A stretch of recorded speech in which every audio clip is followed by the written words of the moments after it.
तेज तेज कदमों से छुपती छुपाती सुप्रिया ने अपने घर की डोर बेल बजाई। उसकी मम्मी ने दरवाजा खोला। वह मम्मी से लिपटकर ऐसे रोने लगी जैसे कोई छोटा बच्चा रोता है। उसे उम्मीद थी मम्मी उसके आंसू पोंछेंगी और बहुत प्यार करेंगी, पर मम्मी तो बुत सी बनी रही। उसने ही अलग होते हुए पूछा, क्या हुआ मम्मी? आपकी बेटी उस दलदल से भाग कर आ गई, आप खुश नहीं हो? उसकी मम्मी ने पूछा, कहाँ चली गई थी तू? हम सब तेरी तलाश कर कर के थक गए, लोग तो पता नहीं कितना उल्टा सीधा बोलने लगे थे। हमने तो आस ही छोड़ दी थी। सुप्रिया ने कहा, कॉलेज के पहले दिन मैं घर का रास्ता भूल गई थी और चलते चलते मैं एक सुनसान जगह पहुंच गई। तभी एक गाड़ी बहुत तेजी से मेरे पास आकर रुकी। उसमें से 3-4 आदमी उतरे और उन्होंने जबरदस्ती मुझे कुछ सुंघा दिया और गाड़ी में घसीट लिया। मैं बेहोश हो गई और जब होश में आई तो अपने को बहुत ही अजीब माहौल में पाया। उन्होंने मेरी बोली लगवाई और मुझे एक आदमी के साथ भेज दिया। उस दिन से मैं एक जिंदा लाश बन गई थी, जिसे रोने का भी हक नहीं था। रोज मैं एक सामान की तरह बेची और खरीदी जाने लगी। आज वो लोग हमें कहीं शिफ्ट कर रहे थे तो गाड़ी में मैंने घर के पास की मार्केट देखी और मैं मौका मिलते ही वहां से भाग गई। सुप्रिया की मम्मी ने उसे घृणा भरी निगाह से देखा और कहा, तू 2 महीने कोठे पर रहकर आई है, तू क्या सोचकर वापस आई है? क्या तुझे लगता है हमारा यह सभ्य समाज तुझे अपना लेगा? मुझे माफ कर दे, मैं तुझे नहीं अपना सकती। तेरे यहाँ रहने से हमें रोज रोज दुनिया के ताने सुनने पड़ेंगे। तेरे भाई की शादी भी नहीं हो पाएगी। सुप्रिया ने रोते हुए गुस्से में कहा। भाई की शादी? उसे तो मैंने कल उसके दोस्तों के साथ अपने सामने वाले कोठे में जाते हुए देखा था। सुप्रिया की मां ने गुस्से में उसे डांटते हुए कहा, चुप कर, जवान लड़का है। उसे कितनी बार समझाया है। ज्यादा कहेंगे तो घर से कहीं चला गया तो हमारा बुढ़ापा कैसे कटेगा? अब तो मानो सुप्रिया का गुस्सा फूट पड़ा। मां, तुम्हारी इसी सोच ने मुझ जैसी कितनी लड़कियों को जीते जी मारा है। लड़के के लिए सब माफ है क्योंकि वो तुम्हारे बुढ़ापे का सहारा है, और लड़की को अगर जबरदस्ती भी कोई उस नर्क में धकेल दे तो वो तुम्हारे इस सभ्य समाज में रहने लायक नहीं रहती। मैं भी कोई वैश्या बनकर नहीं पैदा हुई थी। जितने कसूरवार देह व्यापार करने वाले लोग हैं, उतने ही कसूरवार तुम लोग भी हो। अगर उनके पास कोई खरीदार बनकर ही नहीं जाएगा तो वो बेचेंगे कैसे? लड़कियों के साथ जो रोज रोज बलात्कार होते हैं, वह भी इसलिए कि तुम लोग अपने लड़कों को कोई संस्कार ही नहीं देते। उन्हें इस सोच के साथ बड़ा करते हो कि आगे चलकर वो ही परिवार के कर्ता धर्ता हैं, जिससे उन्हें गलत सही का फर्क ही पड़ना बंद हो जाता है। किसी लड़की के साथ कुछ गलत हो जाता है तो तुम कैंडल मार्च निकाल के क्या साबित करते हो?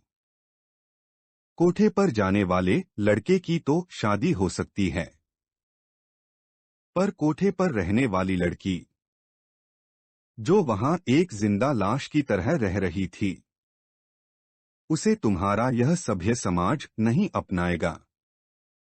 मैं तो अपनी जान पर खेलकर यहाँ इसलिए आई थी कि मेरा परिवार इस मुश्किल घड़ी में मेरे काम आएगा, और माँ तो बच्चे को बड़ी से बड़ी मुसीबत से भी बाहर निकालती है।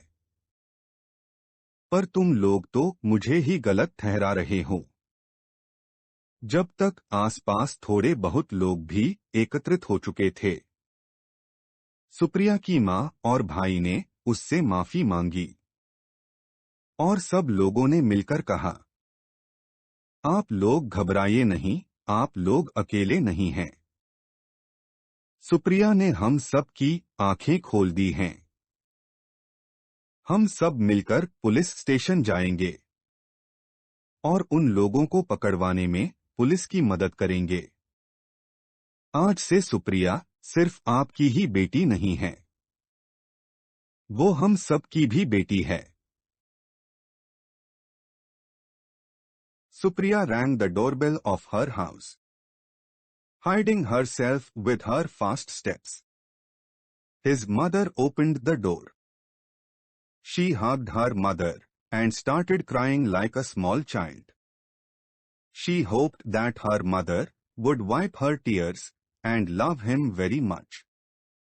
But mother remained like an idol.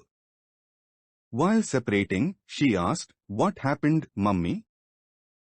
Your daughter ran away from that swamp, aren't you happy?"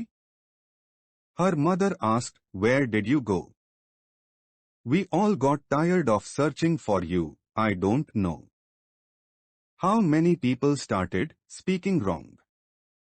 We had given up hope. Supriya said, "On the first day of college, I had forgotten the way home. And while walking, I reached a deserted place. Then a car came, very fast, and stopped near me. 3-4 men came down from it and forced me to smell something and dragged me into the car. I fainted, and when I regained consciousness, I found myself in a very strange environment. They did my bidding and sent me with a man. From that day, I became a living corpse who didn't even have the right to cry. Every day, I became like a commodity being sold and bought. Today they were shifting us somewhere. In the car I saw the market near the house. And as soon as I got the chance, I ran away from there." Supriya's mother looked at her with hatred and said that you have come back after living in a brothel for 2 months.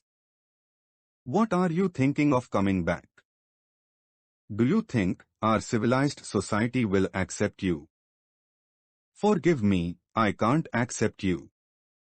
By your stay here, we will have to listen to the taunts of the world every day. Your brother won't even be able to get married." Supriya said angrily while crying.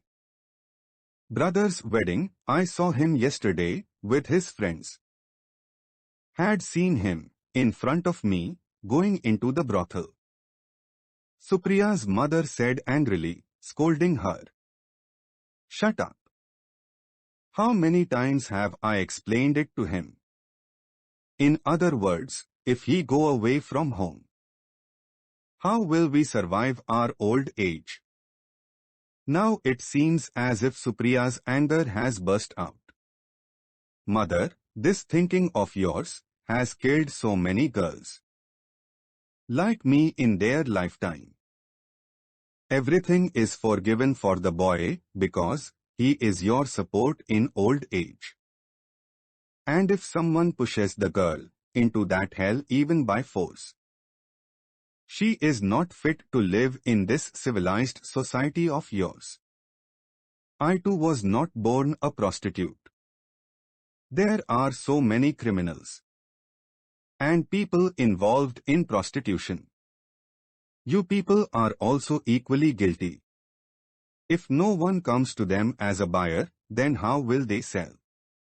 With girls who are raped every day. That too because you people do not impart any values to your boys.